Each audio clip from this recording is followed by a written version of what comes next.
I think it's important to learn about the economy in Fiji. It's very important for everybody, and I have not learned so much about it. I mean, what you read in the newspaper, fine, but to hear it from the mouth of people, it's really very important.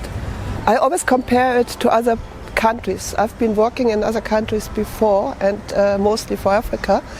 So for me it is hard to imagine when I look at your country that you are really suffering from poverty. So when people are telling us today that 47% of the population are suffering from poverty, then I keep on asking myself, what do they mean by poverty? Because people are well nourished.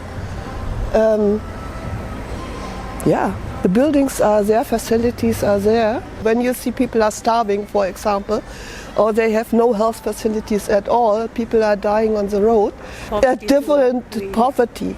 So what's lacking is they try to define poverty to this morning, but I think there are still few things which are lacking. So what does it mean that the rural population is poor, for example?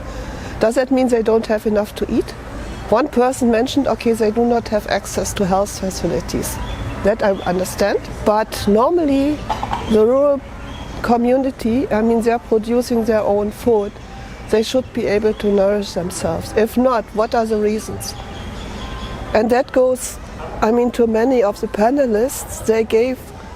They informed us about the problems, but we were always waiting for the solutions.